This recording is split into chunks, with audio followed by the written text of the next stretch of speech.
안녕하세요. 사연동행입니다. 세상을 살다 보면 그 누구에게도 꺼내지 못한 이야기가 한둘쯤은 있죠. 이곳은 그런 마음들을 조용히 들어주는 작은 공간입니다. 구독은 공짜지만 그 마음은 참 귀하고 고맙습니다. 구독해주신다면 큰 힘이 될 거예요. 자, 그럼 오늘의 사연 시작합니다. 안녕하세요, 여러분. 오늘 들려드릴 이야기는 정말 충격적입니다.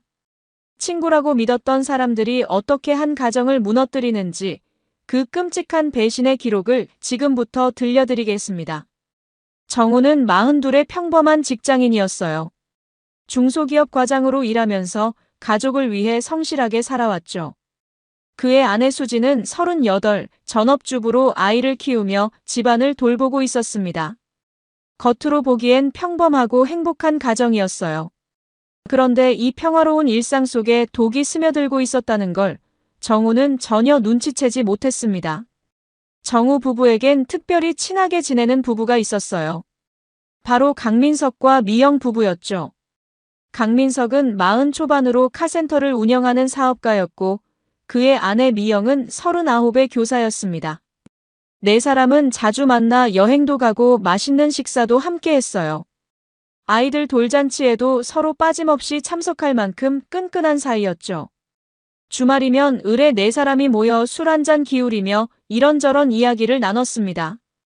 정우는 이런 모임이 너무나 소중했어요. 직장 생활에 스트레스를 풀고 아내도 즐거워하니까 더할 나위 없이 좋았던 거죠. 하지만 언제부턴가 뭔가 이상했습니다. 수진의 행동이 조금씩 달라지기 시작한 거예요. 예전엔 집에서 편하게 있던 수진이 갑자기 외출이 잦아졌어요. 친구 만나고 와, 마트 좀 다녀올게라며 집을 나서는 횟수가 부쩍 늘었죠. 그리고 돌아올 때면 왠지 모르게 표정이 밝았습니다. 화장도 예전보다 진하게 하고 옷차림도 신경 쓰는 게 눈에 띄었어요. 정우는 처음엔 아내가 자기 관리를 하나 보다 정도로만 생각했습니다. 오히려 좋은 일 아니겠어요? 그런데 뭔가 석연치 않은 구석이 있었어요. 수진의 눈빛이 달라졌습니다. 정우를 바라볼 때와 다른 사람을 볼 때의 온도가 확연히 달랐어요. 특히 부부 모임에서 강민석과 이야기할 때면 수진의 눈에서 이상한 빛이 났습니다. 처음엔 착각인 줄 알았어요. 그냥 친한 친구 사이니까 편하게 대하는 거겠거니 했죠. 하지만 정우의 가슴 한구석엔 미묘한 불안감이 자리 잡기 시작했습니다. 이유를 설명할 순 없지만 뭔가 잘못되고 있다는 직감이 스멀스멀 올라왔어요. 어느 주말 저녁, 네 사람은 또다시 모임을 가졌습니다. 분위기 좋은 레스토랑에서 저녁을 먹고 2차로 호프집에 갔죠. 술이 몇 순배 돌아가자 분위기는 한껏 무르익었어요. 미영과 정우는 직장 이야기로 한창 대화를 나누고 있었습니다. 그런데 문득 정우가 고개를 돌렸을 때 그는 자기 눈을 의심했어요. 수진과 강민석이 테이블 한쪽에서 유난히 가까이 앉아 있었습니다. 강민석이 수진에게 술잔을 건네는데 그 손길이 너무나 자연스럽고 익숙해 보였어요. 수진은 얼굴을 붉히며 웃고 있었죠. 두 사람의 시선이 공중에서 얽히는 순간 정우의 심장이 덜컥 내려앉았습니다. 뭐야, 저게. 정우는 속으로 중얼거렸어요. 하지만 바로 부정하고 싶었습니다. 설마 그럴 리가 없잖아요. 강민석은 자기 친구고 수지는 자기 아내인데. 그래도 마음 한구석이 찝찝했어요. 술자리가 끝나고 집으로 돌아오는 차 안, 정우는 수진에게 조심스럽게 물었습니다. 민석이랑 오늘 좀 가까워 보이던데. 수지는 대수롭지 않게 웃으며 대답했어요. 무슨 소리야, 그냥 친한 거지. 예민하게 굴지 마. 정우는 더 이상 묻지 못했습니다. 의심하는 자신이 이상한 사람처럼 느껴졌거든요. 하지만 그날 밤 정우는 잠을 이룰 수가 없었어요. 머릿속에서 수진과 강민석의 모습이 계속 재생됐습니다. 그들의 웃음소리, 시선, 손길. 모든 게 너무나 자연스러웠고 그게 오히려 더 이상했어요. 정우는 이불을 뒤집어 쓰고 생각했습니다. 내가 너무 예민한 건가? 아니면 정말로 뭔가 있는 건가? 불안은 확신으로 변해가고 있었고 정우는 그 변화를 느끼면서도 인정하고 싶지 않았어요. 왜냐하면 인정하는 순간 자신의 모든 것이 무너질 것 같았거든요. 정우의 불안은 그날 밤 이후로 점점 더 커져만 갔습니다. 출근길에도 회의 중에도 점심시간에도 머릿속은 온통 수진과 강민석의 모습으로 가득했어요. 일에 집중할 수가 없었죠. 동료가 말을 걸어도 제대로 듣지 못할 정도였습니다. 과장님, 괜찮으세요? 후배 직원이 걱정스러운 눈빛으로 물었지만 정우는 괜찮다고 둘러댈 수밖에 없었어요. 누구한테 이런 이야기를 할 수 있겠습니까? 친구 부부랑 우리 부부가 이상하다고, 아내가 내 친구와 뭔가 있는 것 같다고 말할 수가 있나요? 며칠 후, 또다시 네 사람의 모임이 잡혔습니다. 이번엔 강민석이 새로 오픈한 고깃집이 좋다며 먼저 제안했어요. 정우는 솔직히 가고 싶지 않았습니다. 하지만 거절할 명분도 없었고, 오히려 자신의 의심이 기우였다는 걸 확인하고 싶은 마음도 있었죠. 내가 너무 예민했던 거야.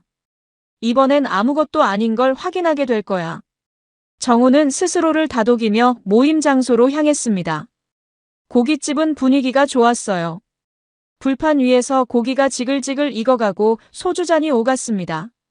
미영은 학교에서 있었던 재미있는 에피소드를 들려주며 분위기를 띄웠죠. 정우도 억지로나마 웃으며 분위기에 맞춰갔어요. 그런데 문제는 수진이었습니다. 수진은 유독 강민석 옆자리에 앉았어요. 정우가 여보, 이리 와서 앉지라고 말했지만 수진은 여기가 더 편해라며 자리를 옮기지 않았습니다. 술이 한두 잔씩 돌아가자 분위기는 더욱 무르익었어요. 그런데 정우의 눈에는 이상한 장면들이 계속 포착됐습니다. 강민석이 고기를 구워 수진의 접시에 가장 먼저 올려주는 거예요. 수진은 오빠 고마워라며 환하게 웃었죠. 오빠. 언제부터 수진이 강민석을 오빠라고 불렀던가요? 정우의 이마에 식은땀이 흘렀습니다. 그리고 더 충격적인 건 강민석이 수진에게 술을 따르면서 손을 살짝 감싸주는 거였어요. 그것도 아주 자연스럽게, 마치 수백 번도 더 해본 것처럼 말이죠. 정우는 목구멍이 타들어가는 것 같았습니다. 소주를 벌컥벌컥 들이켰어요. 미영도 뭔가 이상함을 느꼈는지 말수가 줄어들었습니다. 식탁 위의 분위기는 겉으로는 화기애애해 보였지만 정우와 미영은 각자의 자리에서 지옥 같은 시간을 보내고 있었죠.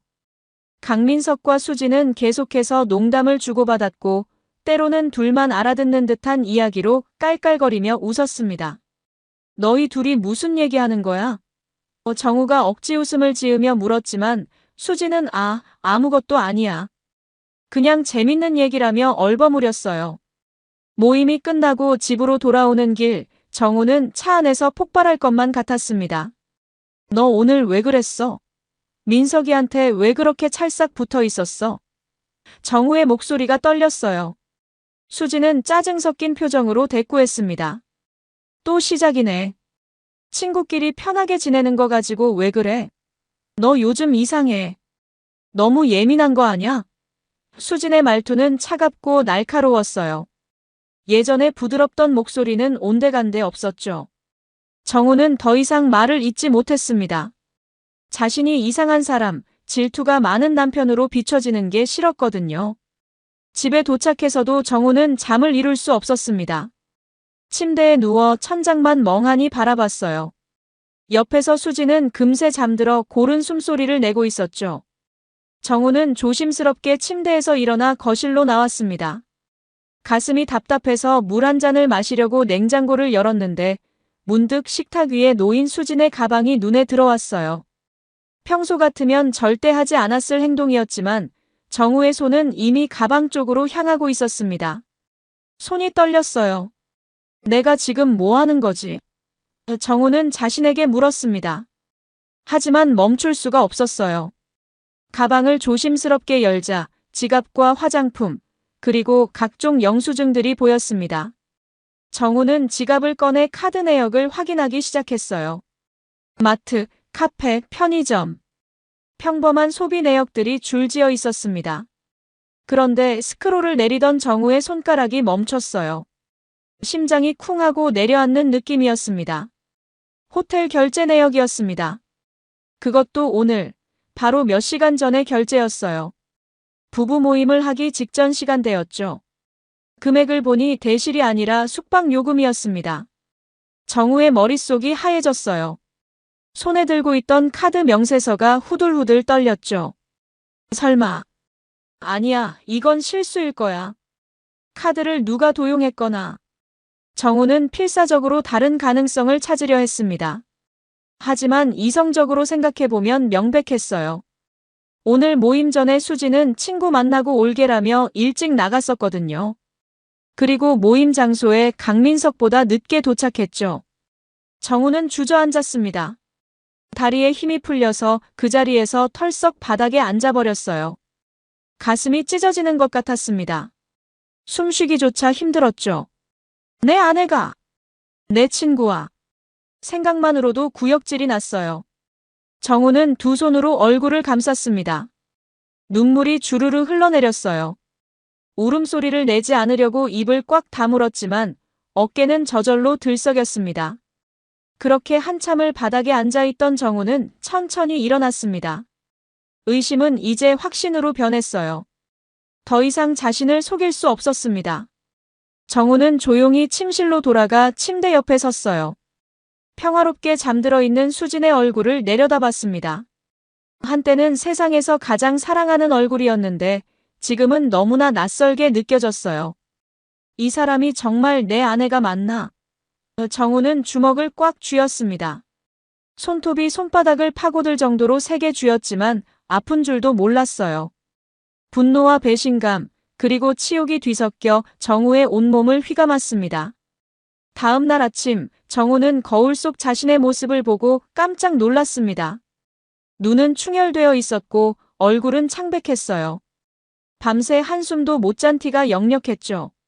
수지는 아무렇지도 않은 듯 아침 식사를 준비하고 있었어요. 여보, 밥 먹어. 늦겠어. 수진의 목소리는 평소와 다름없이 담담했습니다. 정우는 그 모습을 보며 소름이 돋았어요. 어떻게 저렇게 태어날 수 있는 걸까? 어젯밤 다른 남자와 호텔에 갔다 온 사람이 어떻게 아무렇지도 않게 남편 밥상을 차릴 수 있는 거죠? 정우는 밥을 먹는 척했지만 목구멍으로 넘어가지 않았습니다. 숟가락을 들었다 놓았다 반복할 뿐이었어요. 왜 그래? 어디 아파? 수진이 물었지만 정우는 고개를 저었습니다. 지금 당장 따져 물어봐야 할까? 아니면 더 확실한 증거를 모아야 할까? 정우의 머릿속은 복잡했어요. 섣불리 움직였다가 오히려 꼬리를 내릴 수도 있었거든요. 정우는 결심했습니다. 확실한 증거를 모으자고요.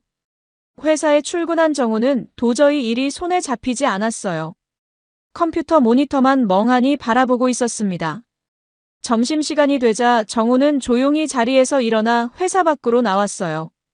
그리고 스마트폰을 꺼내 검색을 시작했습니다. 불륜 증거 수집, 사설 탐정, 배우자 외도 조사.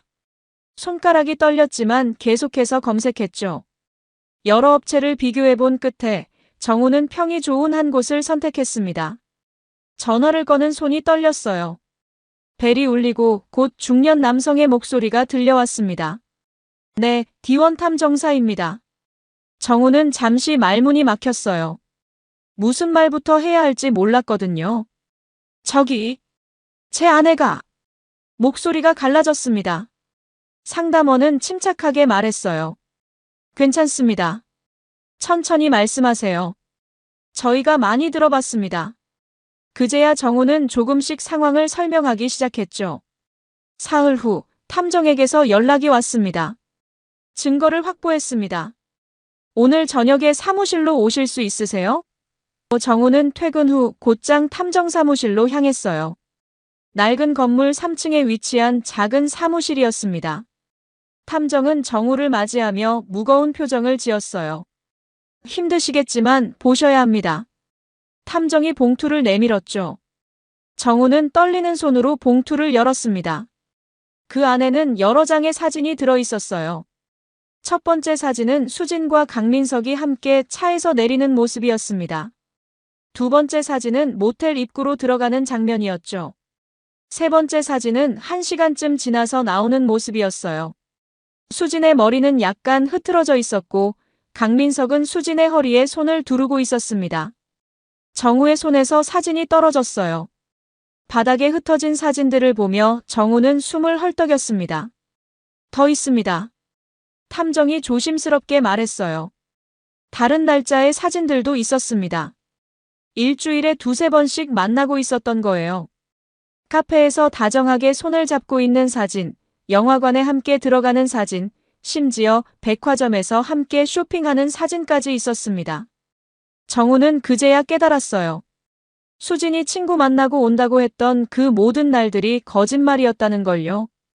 아내는 친구를 만난 게 아니라 강민석을 만나러 간 거였습니다. 정우는 의자에 털썩 주저앉았어요. 이 자식이, 이 여자가. 욕설이 목구멍까지 치밀어 올랐지만 삼켰습니다. 탐정은 정우 옆에 조용히 앉아 물 한 잔을 건넸어요. 충격이 크시겠지만 이제 법적으로 대응하실 수 있습니다. 증거는 충분합니다. 정우는 물을 한 모금 마시고 물었습니다.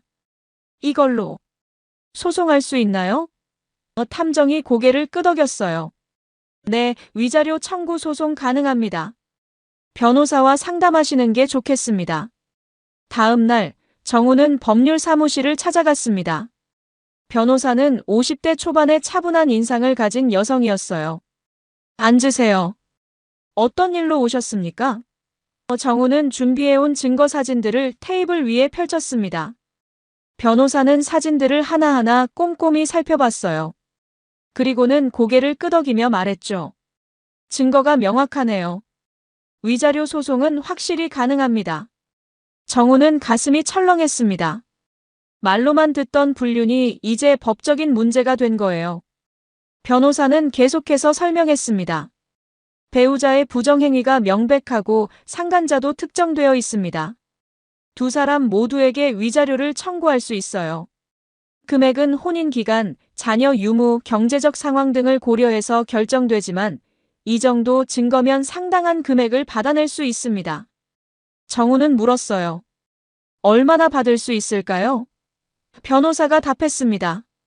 보통 3천만 원에서 5천만 원 정도 예상됩니다. 경우에 따라 더 높을 수도 있고요. 돈 문제가 아니었습니다. 정우에게 중요한 건 복수였어요. 자신을 배신하고 가정을 파괴한 그들에게 대가를 치르게 하고 싶었죠.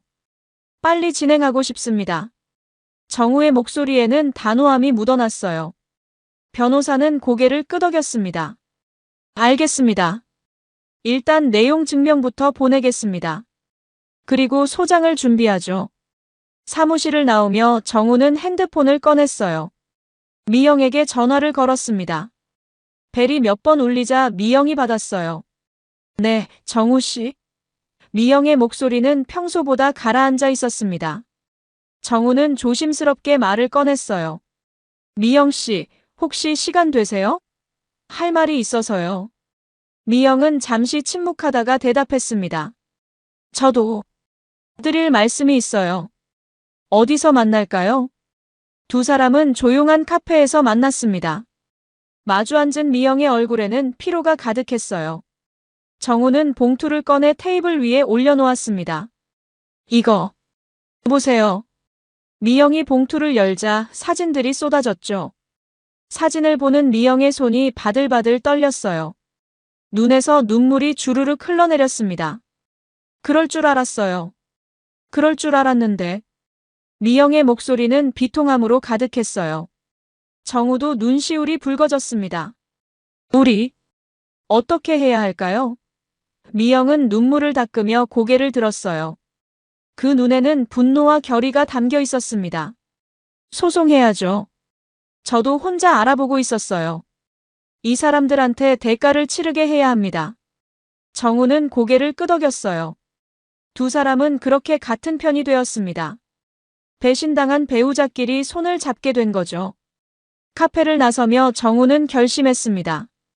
이제 더 이상 참지 않겠다고요. 수진과 강민석에게 그들이 저지른 일의 대가가 무엇인지 똑똑히 보여줄 거예요. 정우의 주먹은 꽉 쥐어져 있었고 눈빛은 그 어느 때보다 날카로웠습니다. 정우는 더 이상 참을 수 없었습니다. 집에 돌아와 수진과 마주 앉았어요. 저녁 식탁 위에는 수진이 차려놓은 음식들이 있었지만 정우는 젓가락을 들 생각조차 없었습니다. 수진아, 우리 얘기 좀 하자. 정우의 목소리는 낮고 무거웠어요. 수진은 귀찮다는 듯 한숨을 쉬며 물었죠. 또 뭔데? 요즘 왜 그래, 진짜? 정우는 가방에서 사진들을 꺼냈습니다.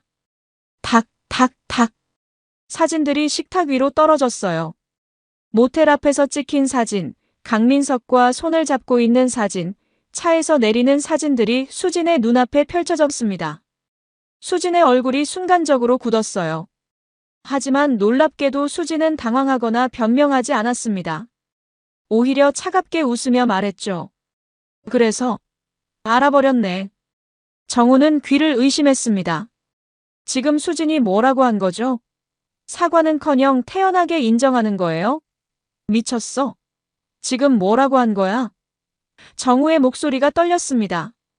수진은 팔짱을 끼고 정우를 쳐다봤어요. 그 눈빛에는 미안함이나 죄책감 같은 건 전혀 없었습니다. 오히려 비난하는 듯한 눈빛이었죠. 내가 그렇게 만든 거잖아. 넌 맨날 회사 일만 하고 나한텐 관심도 없었어. 집에 와서도 피곤하다며 누워만 있고. 정우는 기가 막혔습니다. 지금 자기가 바람핀 걸 정당화하고 있는 거예요?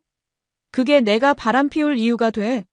내가 외롭다고 다른 남자랑 잘 수 있어? 정우의 목소리가 높아졌습니다. 하지만 수지는 전혀 굴하지 않았어요. 그래, 맞아. 넌 무능해. 과장 월급으로 뭘 할 수 있는데? 난 친구들이 명품백 들고 다닐 때 시장 가방 들고 다녔어. 민석 오빠는 달라. 날 여자로 대해주고 나한테 관심도 많이 가져줘. 적반하장이란 게 바로 이런 거였습니다. 정우는 주먹을 불끈 쥐었어요. 당장 뭐라도 집어던지고 싶었지만 참았습니다. 내가 지금 정신이 있는 거야? 우리 아이는? 가정은 어떡하고? 정우가 다그쳤지만 수지는 코웃음을 쳤어요. 가정? 이미 망가진 거 아니야? 넌 가장 역할도 제대로 못하면서 무슨 가정을 지키겠다는 거야? 수진의 말은 칼처럼 날카로웠습니다. 정우는 더 이상 대화가 불가능하다는 걸 깨달았어요. 이 사람은 자신이 뭘 잘못했는지조차 모르고 있었습니다. 오히려 자기 합리화에만 급급했죠. 좋아, 그럼 이혼하자. 변호사 선임했어. 위자료 소송도 같이 할 거야. 정우가 단호하게 말하자 수지는 비웃었습니다. 하든지. 나도 민석 오빠랑 새로 시작할 거니까. 그날 밤 정우는 집을 나왔습니다. 더 이상 같은 공간에 있을 수가 없었거든요. 근처 모텔에 방을 잡고 침대에 누웠지만 잠은 오지 않았어요. 천장만 멍하니 바라보며 생각했습니다. 내가 뭘 잘못한 거지? 정말 내 탓인가?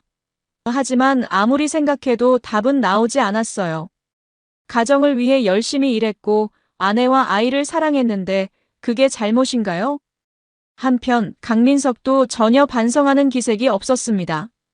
며칠 후 정우가 강민석을 따로 만났어요. 강민석은 카센터 사무실에서 정우를 맞았습니다. 정우야, 왔어? 강민석의 태도는 너무나 태연했어요. 마치 아무 일도 없었다는 듯이요. 정우는 참았던 감정이 폭발했습니다. 이 새끼야! 내가 널 친구라고 믿었는데 이게 뭐야? 정우가 강민석의 멱살을 잡았어요. 강민석은 정우의 손을 뿌리치며 말했습니다. 미안해. 하지만 사랑은 어쩔 수 없잖아. 나도 수진이를 진심으로 좋아하게 됐어. 정우는 기가 막혔어요. 지금 사랑 타령을 하고 있는 거예요? 사랑? 넌 유부녀랑 바람 피운 거고 난 내 아내를 빼앗긴 거야.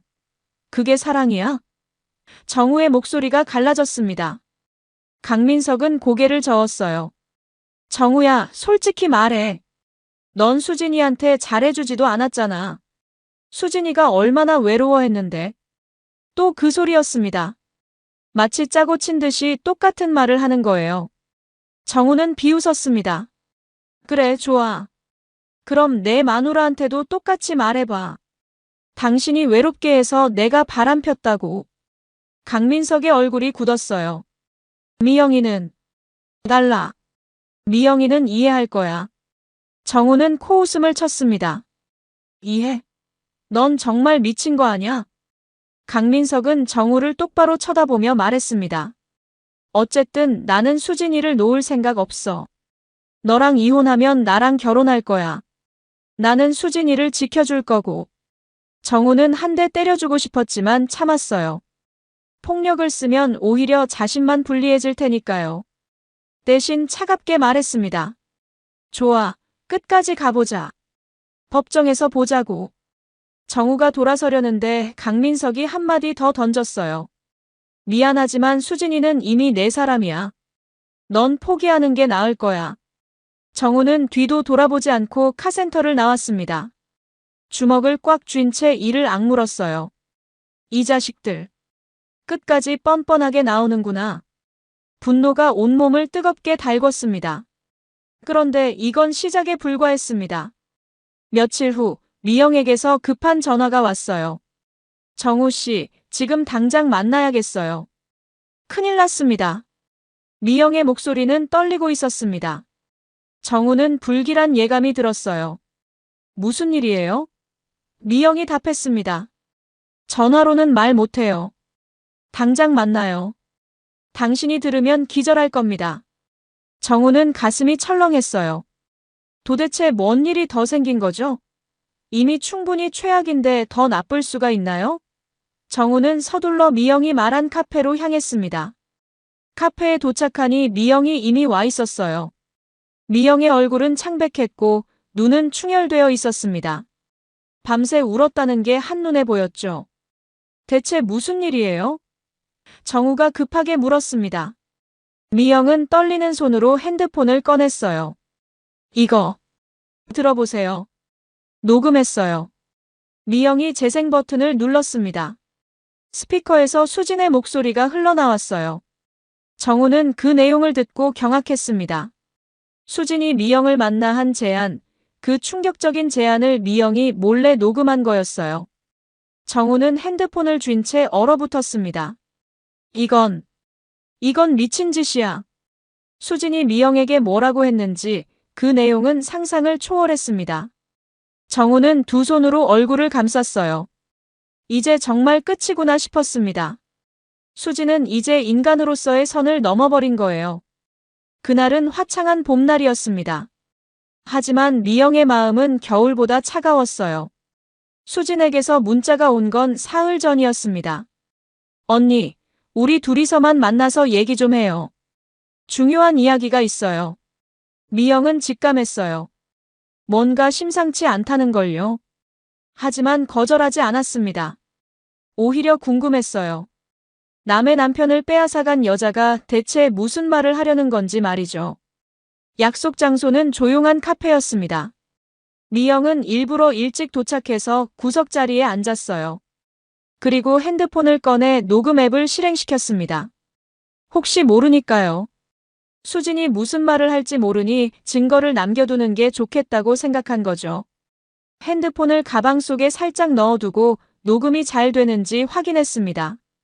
마침 수진이 카페 문을 열고 들어왔어요. 수진은 선글라스를 끼고 있었습니다. 명품 가방을 들고 화장도 진하게 하고 있었어요. 예전에 소박했던 모습은 온데간데 없었습니다. 수진은 미영을 발견하고는 환하게 웃으며 다가왔어요. 언니, 오래 기다렸어요? 그 태도가 너무나 자연스러워서 미영은 소름이 돋았습니다. 어떻게 남의 남편을 빼앗고도 저렇게 태어날 수 있는 걸까요? 앉아.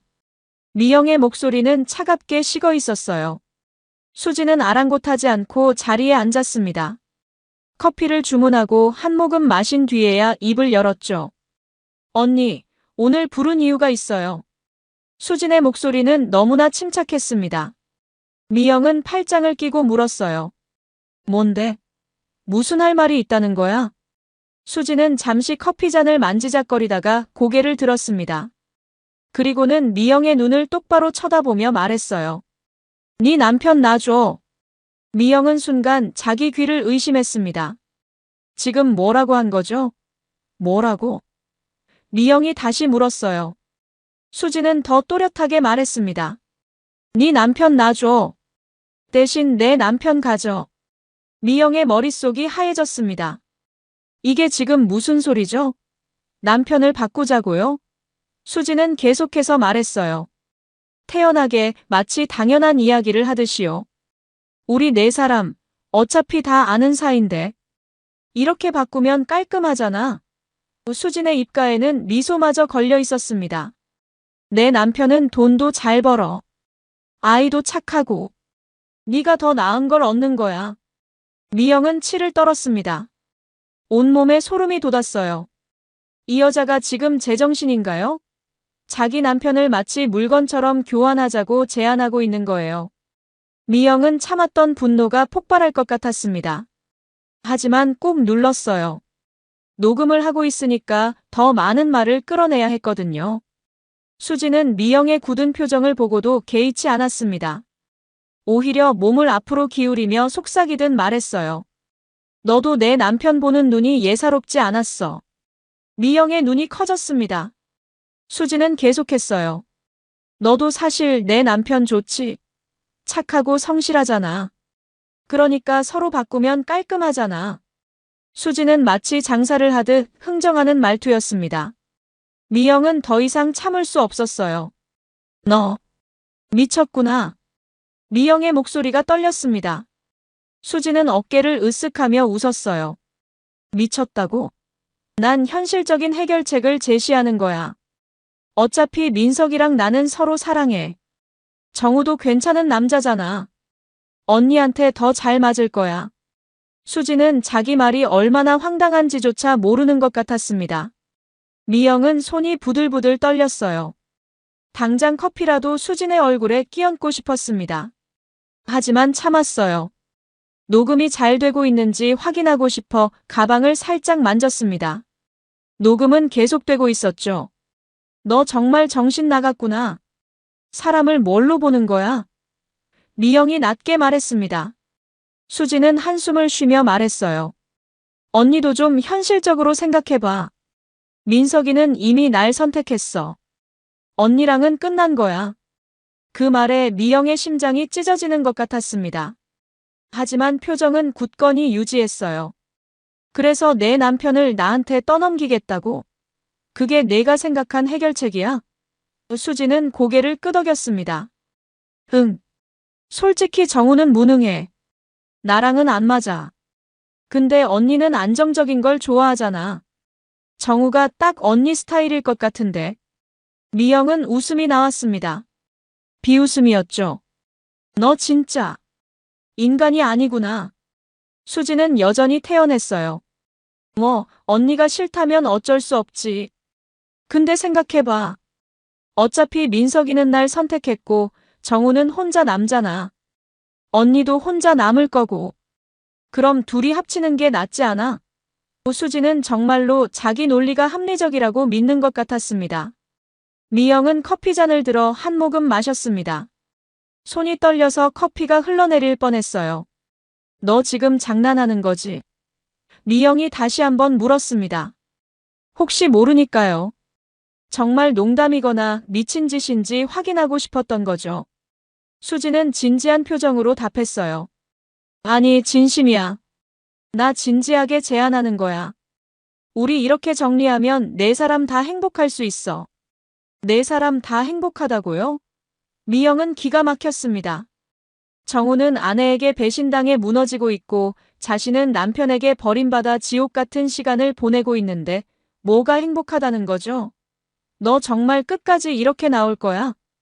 미영의 목소리에는 분노가 묻어 있었습니다. 수지는 눈을 가늘게 뜨며 말했어요. 언니, 화내지 마. 나는 좋은 제안을 한 거야. 생각해봐. 정우는 착해. 바람도 안 피울 거고. 미영은 더 이상 듣고 있을 수가 없었습니다. 자리에서 벌떡 일어났어요. 다신 내 앞에 나타나지 마. 법정에서 보자. 미영이 쏘아붙이자 수지는 여유롭게 웃었습니다. 그래, 법정 가자. 근데 언니, 결국 민석이는 내 거야. 그거 알지? 수지는 마지막까지 도발적이었어요. 미영은 카페를 나왔습니다. 밖으로 나오자마자 다리에 힘이 풀렸어요. 건물 벽에 기대어 한참을 서 있었습니다. 눈물이 주르륵 흘러내렸죠. 억울하고 분했습니다. 어떻게 저런 인간이 세상에 존재할 수 있는 걸까요?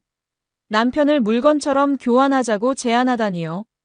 미영은 주먹을 꽉 쥐었습니다. 절대 가만 안 둬. 법정에서 똑똑히 보여줄 거야. 미영은 가방에서 핸드폰을 꺼냈어요. 녹음은 완벽하게 되어 있었습니다. 수진의 목소리가 선명하게 담겨 있었죠. 네 남편 놔줘. 대신 내 남편 가져. 이 한마디면 충분했어요. 이 녹음 파일 하나로 수진이 얼마나 파렴치한 인간인지 증명할 수 있을 테니까요. 미영은 바로 정우에게 전화를 걸었습니다. 정우 씨, 지금 당장 만나야겠어요. 큰일 났습니다. 목소리가 떨렸어요. 정우는 급하게 물었죠. 무슨 일이에요? 미영은 답했습니다. 전화로는 말 못해요. 당장 만나요. 당신이 들으면 기절할 겁니다. 미영의 손은 핸드폰을 쥔 채 부들부들 떨리고 있었습니다. 분노와 충격, 그리고 배신감이 뒤섞여 온몸을 휘감았어요. 정우를 만나 녹음을 들려주는 순간 정우의 얼굴이 새하얗게 변했던 게 기억났습니다. 두 사람은 그렇게 더욱 굳건하게 손을 잡았어요. 이제 물러설 곳은 없었습니다. 법정까지 가서라도 이 파렴치한 두 사람에게 대가를 치르게 할 거예요. 녹음 파일을 들은 정우는 그 자리에서 무너졌습니다. 카페 의자에 주저앉아 두 손으로 얼굴을 감쌌어요. 이게 말이 돼? 남편을 교환하자고. 정우의 목소리는 떨렸습니다. 믿을 수가 없었어요. 아무리 수진이 변했다고 해도 이 정도일 줄은 몰랐거든요. 인간으로서 지켜야 할 최소한의 선마저 넘어버린 거예요. 미영도 눈물을 훔치며 말했습니다. 저도 처음엔 제 귀를 의심했어요. 근데 수진이는 진심이었어요. 태연하게 마치 당연한 제안인 것처럼 말하더라고요. 미영의 목소리에는 분노와 슬픔이 뒤섞여 있었습니다. 두 사람은 한동안 말없이 앉아 있었어요. 서로의 상처를 확인하며 배신의 깊이를 실감했습니다. 정우가 먼저 입을 열었습니다. 이 녹음, 법정에서 쓸 수 있을까요? 미영이 고개를 끄덕였어요. 변호사한테 물어봤어요. 증거로 충분히 사용 가능하대요. 수진이의 인격과 도덕성을 보여주는 결정적인 증거라고 하더라고요. 정우는 씁쓸하게 웃었습니다. 부부 모임이었는데, 친구라고 믿었는데, 다 거짓이었네요. 미영의 눈에서 또다시 눈물이 흘렀어요. 우리가 뭘 잘못한 걸까요? 왜 이런 일을 당해야 하는 거죠? 정우도 눈시울이 붉어졌습니다. 모르겠어요. 난 그저 가족을 위해 열심히 일했을 뿐인데. 그게 잘못이었나요? 두 사람의 목소리에는 깊은 상처가 배어 있었습니다. 잠시 침묵이 흘렀어요. 그러다 정우가 결연한 표정으로 말했습니다. 미영 씨, 우리 끝까지 갑시다. 이 사람들한테 제대로 된 대가를 치르게 해야 해요. 미영도 눈물을 닦으며 고개를 끄덕였습니다. 네, 법정에서 똑똑히 보여줘야죠. 이런 파렴치한 인간들이 어떤 벌을 받는지 말이에요. 두 사람은 그렇게 약속했습니다. 배신당한 배우자끼리 서로를 지탱하며 싸우기로요. 며칠 후, 변호사 사무실에서 본격적인 소송 준비가 시작됐습니다. 변호사는 녹음 파일을 듣고 혀를 찼어요. 이건 정말 대단하네요. 이 정도면 법정에서 큰 파장을 일으킬 겁니다. 변호사는 서류를 정리하며 말했습니다. 탐정이 찍은 사진, 호텔 결제 내역, 그리고 이 녹음 파일까지. 증거가 완벽합니다. 상간자 소송에서 패소할 가능성은 거의 없어요. 정우는 물었습니다. 위자료는 얼마나 받을 수 있을까요? 변호사가 답했어요. 이 정도 증거라면 배우자와 상간자 각각에게 최소 3천만 원씩은 받아낼 수 있을 겁니다. 특히 이 녹음 파일 때문에 금액이 더 높아질 수도 있어요. 수진 씨의 도덕적 해이가 명백하게 드러나니까요. 미영도 거들었습니다. 돈이 중요한 게 아니에요. 저희는 이 사람들이 벌을 받는 걸 보고 싶어요. 변호사는 이해한다는 듯 고개를 끄덕였습니다. 물론입니다. 법은 정의를 실현하는 곳이니까요. 두 분이 당한 고통에 대해 정당한 보상을 받으실 겁니다. 소장 작성이 시작됐어요. 변호사는 꼼꼼하게 모든 증거를 정리했습니다. 사진 한 장 한 장, 카드 내역 하나하나, 그리고 그 충격적인 녹음 파일까지요. 소장이 완성되고 법원에 제출됐습니다. 며칠 후 수진과 강민석에게 소장 부본이 송달됐어요. 수진은 소장을 받고 당황했다고 합니다. 정우의 어머니가 몰래 알려준 정보였어요.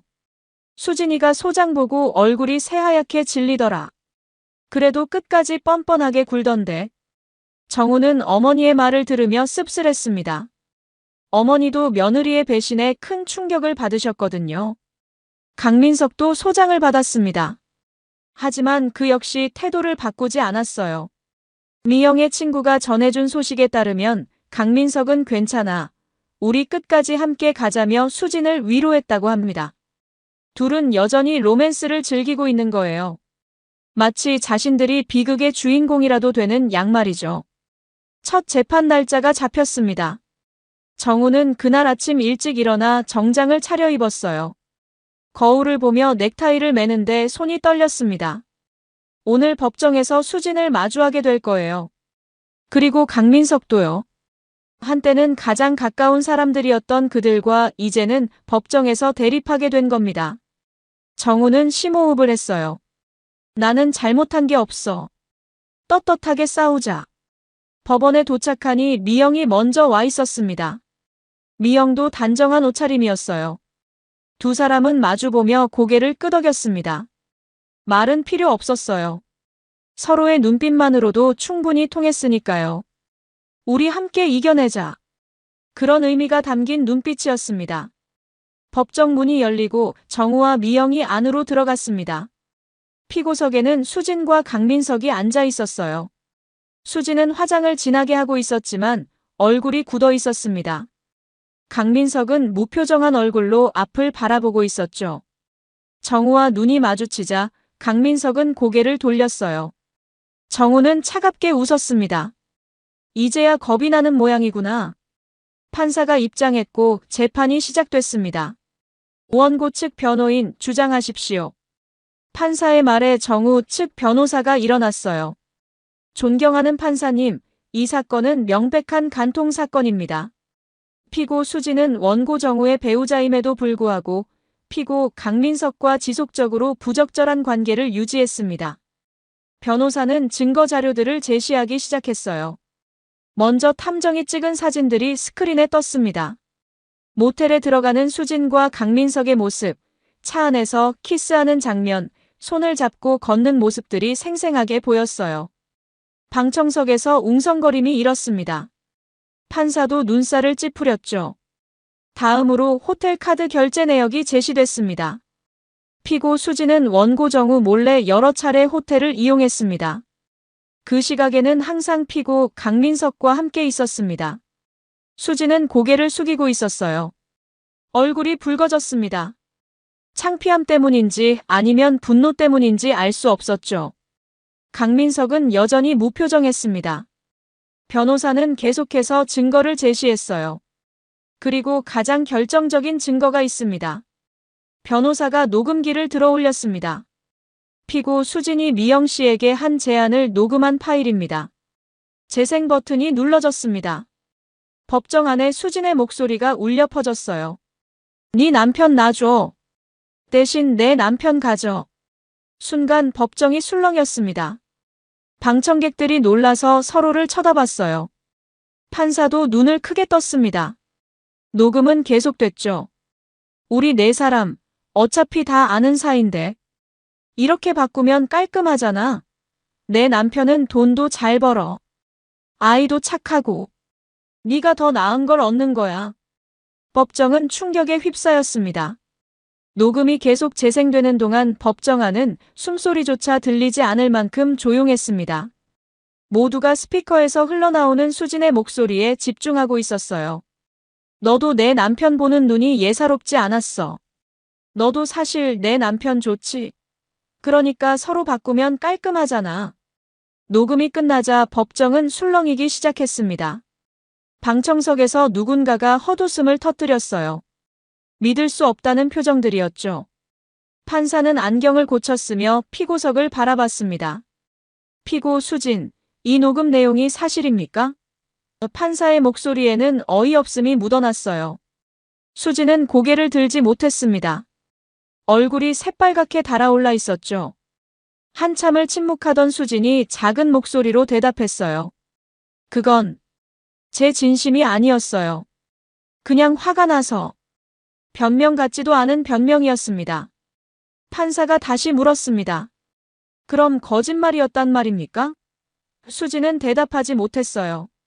거짓말이라고 하기엔 녹음 속 목소리가 너무나 진지했거든요. 수진의 변호사가 급히 일어났습니다. 판사님, 피고는 당시 심리적으로 매우 불안정한 상태였습니다. 그런 상황에서 나온 말을 고지고대로 받아들이기는. 하지만 판사는 손을 들어 제지했어요. 변호인, 녹음을 들어보니 피고는 매우 침착하고 이성적으로 말하고 있었습니다. 정우 측 변호사가 다시 발언권을 얻었습니다. 판사님, 이 녹음은 피고 수진의 인격과 도덕성을 명백히 보여줍니다. 배우자를 물건처럼 교환하자고 제안하는 것은 결혼의 신성함을 완전히 무시하는 행위입니다. 변호사의 목소리는 단호했어요. 더구나 피고들은 원고들의 친구였습니다. 우정과 신뢰를 배신하고 가정을 파괴한 겁니다. 방청석에서 고개를 끄덕이는 사람들이 보였습니다. 정우는 피고석의 수진을 바라봤어요. 한때 사랑했던 여자, 아이를 낳아준 아내가 저렇게 초라한 모습으로 앉아있다니. 정우의 가슴은 복잡했습니다. 분노와 연민이 뒤섞여 있었죠. 하지만 동정할 여유는 없었어요. 수진은 스스로 이 자리를 만든 겁니다. 다음은 강민석 차례였습니다. 판사가 물었어요. 피고 강민석, 당신은 피고 수진과의 관계를 인정합니까? 강민석은 잠시 망설이다가 고개를 끄덕였습니다. 네, 인정합니다. 방청석이 또다시 술렁였어요. 판사가 이어서 물었습니다. 피고 수진이 기혼자라는 사실을 알고 있었습니까? 강민석이 대답했어요. 네, 알고 있었습니다. 그럼에도 불구하고 관계를 지속한 이유가 뭡니까? 판사의 질문에 강민석은 잠시 입을 다물고 있었습니다. 그러다 입을 열었어요. 저는 수진이를 사랑합니다. 그 말에 정우는 비웃음을 터뜨렸습니다. 사랑이라고요? 남의 아내를 빼앗아 가정을 파괴하는 게 사랑인가요? 미영도 고개를 저었어요. 눈에서는 눈물이 흘러내렸습니다. 판사는 표정을 굳히며 말했습니다. 사랑이라는 이유로 타인의 가정을 파괴할 권리는 없습니다. 피고는 원고 정우 씨의 친구였다고 들었습니다. 그런데 친구의 아내와 관계를 맺었습니까? 강민석은 고개를 숙였어요. 죄송합니다. 하지만 그 사과는 진심으로 들리지 않았습니다. 형식적인 말에 불과했죠. 정우 측 변호사가 다시 일어났습니다. 판사님, 피고 강민석은 끝까지 피고 수진과의 관계를 정리하지 않았습니다. 오히려 수진을 지켜주겠다며 관계를 지속하고 있습니다. 변호사는 증거 자료를 제시했어요. 소송이 진행 중인데도 두 사람이 함께 찍힌 최근 사진들이었습니다. 식당에서 식사하는 모습, 함께 걷는 모습들이 스크린에 떴어요. 강민석의 변호사가 황급히 일어났습니다. 판사님, 피고들도 인간입니다. 감정을 쉽게 정리할 수 없습니다. 하지만 정우 측 변호사가 반박했어요. 감정을 정리할 수 없다면 처음부터 시작하지 말았어야죠. 피고들은 자신들의 욕망을 위해 두 가정을 파괴했습니다. 원고 정우 씨에게는 어린 자녀가 있습니다. 원고 미영 씨도 마찬가지입니다. 아이들은 어떻게 됩니까? 그 말에 수진이 고개를 번쩍 들었습니다. 아이 이야기가 나오자 표정이 변한 거예요. 하지만 이미 늦었습니다. 수진은 아이보다 강민석을 선택했으니까요. 정우는 차갑게 수진을 바라봤어요. 넌 이미 엄마 자격을 잃었어. 정우의 눈빛에는 냉기가 서려 있었습니다. 다음 증인으로 미영이 증언대에 섰습니다. 미영은 떨리는 목소리로 말하기 시작했어요. 저는 제 남편을 믿었습니다. 수진이도 친구라고 생각했어요. 우리는 자주 만났고 여행도 함께 다녔습니다. 아이들 돌잔치에도 서로 참석할 만큼 가까웠죠. 미영의 목소리가 갈라졌습니다. 그런데 그 모든 게 거짓이었어요. 제 눈앞에서 둘은 다정하게 굴었고 저는 바보처럼 아무것도 몰랐습니다. 미영은 손수건으로 눈물을 닦았어요. 녹음 파일에 나온 것처럼 수진이는 제게 남편을 바꾸자고 제안했습니다. 그 순간 저는 너무 충격을 받아서 말도 나오지 않았어요. 어떻게 사람이 그럴 수 있는지. 미영의 증언에 방청석 사람들도 고개를 저었습니다. 판사도 심각한 표정이었어요. 강민석의 변호사가 반대 신문을 시작했습니다. 증인, 혹시 피고 강민석이 평소 원고에게 불만을 표현한 적이 있습니까? 미영이 대답했어요. 아니요, 없습니다. 오히려 저한테 잘해줬어요. 그래서 더 배신감이 큽니다. 변호사가 다시 물었습니다. 그럼 결혼 생활에 문제가 있었던 건 아닙니까? 미영은 단호하게 답했어요. 없었습니다. 우리는 평범하고 행복한 부부였습니다. 정우도 증언대에 섰습니다. 저는 회사에서 성실히 일했습니다. 가족을 위해 최선을 다했어요. 주말에는 아이와 시간을 보내고 아내의 말에 귀 기울였습니다. 정우의 목소리는 떨렸어요. 그런데 아내는 제가 무능하다고 했습니다. 돈을 충분히 못 벌어온다고요. 그게 바람필 이유가 됩니까? 제가 뭘 잘못한 겁니까? 정우의 눈에서 눈물이 흘렀습니다. 수진의 변호사가 반대 신문을 시도했습니다.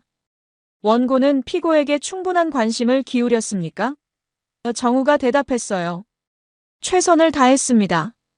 완벽하지는 않았을 수 있지만 사랑했습니다. 변호사가 다시 물었습니다. 하지만 피고는 외로움을 느꼈다고 주장하는데요. 정우는 단호하게 답했어요. 외로움이 바람필 이유는 되지 않습니다. 대화로 풀어야죠. 재판은 몇 시간 동안 계속됐습니다. 증거와 증언이 오갔고 변호사들의 공방이 이어졌어요. 하지만 결론은 명백했습니다. 피고들의 잘못이 명확했으니까요. 마침내 판사가 말했습니다. 오늘 재판은 여기까지 하겠습니다. 다음 재판 날짜는 추후 통보하겠습니다. 판사가 자리에서 일어났고 모두가 일어나 고개를 숙였어요. 법정을 나서며 정우와 미영은 서로를 바라봤습니다. 두 사람의 눈에는 희망이 보였어요. 이길 수 있을 것 같았습니다. 정의가 승리할 거라는 믿음이 생긴 거죠. 잘하셨어요, 정우 씨. 미영이 말했습니다. 정우도 고개를 끄덕였어요. 미영 씨도요. 우리 끝까지 힘내요. 반면 수진과 강민석은 초라한 모습이었습니다. 두 사람은 법정을 나서며 고개를 숙이고 있었어요. 하지만 여전히 함께 있었습니다. 강민석은 수진의 어깨에 손을 올렸고 수진은 그에게 기댔죠. 마치 비극의 연인처럼 행동하고 있었어요. 정우는 그 모습을 보며 헛웃음을 터뜨렸습니다. 끝까지 저러는구나. 최종 선고일이 다가왔습니다. 정우는 그날 아침 일찍 일어나 거울 앞에 섰어요. 몇 달간의 법정 다툼으로 얼굴은 수척해졌지만 눈빛만은 살아있었습니다. 오늘이 마지막이에요. 오늘 판결이 나면 모든 게 끝나는 겁니다. 정우는 넥타이를 매며 생각했어요. 이제 새로운 시작이야. 나와 아이를 위한 시작. 피고석에는 수진과 강민석이 앉아 있었습니다. 수진은 예전보다 훨씬 초라해 보였어요. 화장도 옅게 했고 옷차림도 수수했습니다. 강민석도 어두운 표정으로 앞만 바라보고 있었죠. 하지만 여전히 두 사람은 나란히 앉아 있었어요. 손을 꼭 잡은 채로요. 정우는 그 모습을 보며 한숨을 쉬었습니다. 정말 끝까지 로맨스를 즐기는구나. 드디어 판사가 입장했습니다. 모두가 일어나 인사를 했고 판사가 앉자 다시 자리에 앉았어요. 판사는 서류를 정리하며 입을 열었습니다. 이제 판결을 선고하겠습니다. 법정 안이 숨죽였어요. 정우의 심장이 빠르게 뛰었습니다. 미영도 두 손을 꽉 쥐고 있었죠. 판사가 말하기 시작했습니다. 본 재판부는 원고 정우, 원고 미영의 청구를 인용합니다. 그 순간 정우와 미영의 얼굴이 환해졌어요. 반대로 수진과 강민석의 얼굴은 창백해졌습니다. 판사는 계속했어요. 피고 수진과 피고 강민석은 각각 원고들에게 위자료를 배상하라. 판사가 구체적인 금액을 언급했습니다. 피고 수진은 원고 정우에게 4,500만 원을, 피고 강민석은 원고 미영에게 4,500만 원을 배상하라. 판사의 목소리는 엄숙했어요. 특히 피고 수진이 원고 미영에게 배우자를 교환하자고 제안한 것은 혼인의 신성함을 완전히 무시하는 행위입니다. 이는 도덕적으로나 법적으로나 용납될 수 없습니다. 수진은 고개를 푹 숙이고 있었어요. 어깨가 들썩이는 걸 보니 울고 있는 것 같았습니다. 하지만 정우는 동정심이 들지 않았어요. 수진은 스스로 자초한 결과를 맞이한 것뿐이니까요. 그리고 판사는 양육권에 대해서도 판결을 내렸습니다. 원고 정우와 피고 수진 사이의 자녀에 대한 양육권은 원고 정우에게 있다고 판단합니다. 정우는 가슴이 뜨거워졌어요. 아들을 지킬 수 있게 된 겁니다. 판사는 이유를 설명했어요. 피고 수진은 부모로서의 책임을 다하지 못했으며 자녀의 정서적 안정을 위해서는 원고 정우가 양육하는 것이 적절합니다. 판사는 면접교섭권에 대해서도 언급했습니다. 피고 수진의 면접교섭권은 제한합니다. 한 달에 한 번 원고 정우의 동의하에서만 자녀를 만날 수 있습니다. 수진이 크게 흐느끼기 시작했어요. 아이조차 제대로 볼 수 없게 된 겁니다. 하지만 이것도 수진이 선택한 결과였죠. 강민석을 선택하면서 아이를 포기한 건 수진 자신이었으니까요. 법정이 끝나고 사람들이 일어났습니다. 정우와 미영은 서로를 껴안았어요. 해냈어요, 정우 씨. 미영의 목소리는 떨렸습니다. 정우도 눈물을 흘리며 말했어요. 네, 우리 해냈습니다. 정말로요. 두 사람은 한참을 그렇게 서로를 안은 채 울었습니다. 기쁨의 눈물이었죠. 며칠 후 정우는 강민석이 아내 미영에게 이혼을 당했다는 소식을 들었습니다. 미영은 더 이상 참지 않기로 한 거예요. 위자료도 받았고 이제 새로운 시작을 하고 싶다고 했습니다. 아이러니하게도 수진과 강민석은 여전히 함께였습니다. 모든 걸 잃었는데도 두 사람은 서로를 선택한 거예요. 마치 비극의 주인공처럼 세상과 맞서는 척하며 말이죠. 정우는 그 소식을 듣고 코웃음을 쳤습니다. 그래, 어디 한번 둘이서 끝까지 가봐라. 반면 정우의 삶은 조금씩 나아지기 시작했습니다. 아들과 함께 새로운 집으로 이사를 갔어요. 작지만 아늑한 아파트였습니다. 정우는 아들과 함께 저녁을 먹으며 말했어요. 아빠가 너를 잘 키울게. 걱정하지 마. 아들은 고개를 끄덕이며 말했습니다. 아빠, 사랑해요. 정우는 아들을 꼭 안았어요. 눈물이 났지만 참았습니다. 이제 울 때가 아니니까요. 더 이상 과거에 얽매이지 않겠다고, 아들과 함께 행복하게 살겠다고 다짐했습니다. 멀리서 수진과 강민석이 어떻게 살고 있는지는 중요하지 않았어요. 그들이 서로 사랑한다며 좋아 죽든 말든 정우에겐 이제 관심밖의 일이었습니다. 중요한 건 자신과 아들의 행복이었으니까요. 정우는 새로운 내일을 준비하며 잠자리에 들었습니다. 마음은 평온했고 미래는 희망적이었어요. 그렇게 정우의 새로운 삶이 시작됐습니다. 배신과 고통의 터널을 지나 마침내 빛을 찾은 거죠. 그리고 정우는 알았습니다. 진정한 승리는 법정에서의 승리가 아니라 다시 일어서는 것이라는 걸요. 정우는 일어섰고 앞으로 나아가고 있었습니다. 그것으로 충분했습니다. 여러분, 오늘 사연 어떻게 들으셨나요? 지금 이 순간 무슨 생각이 드셨는지도 궁금합니다. 여러분의 소중한 생각을 댓글로 남겨주세요. 지금까지 사연동행이었습니다. 함께 해주신 모든 분들께 진심으로 마음 깊이 감사드립니다. 방송 끝나기 전에 혹시 아직 구독과 좋아요 안 누르셨다면 그 한 번의 클릭이 이 채널을 계속 이어가게 하는 큰 힘이 된답니다. 다음 사연에서 다시 인사드릴게요. 여러분, 평안하세요.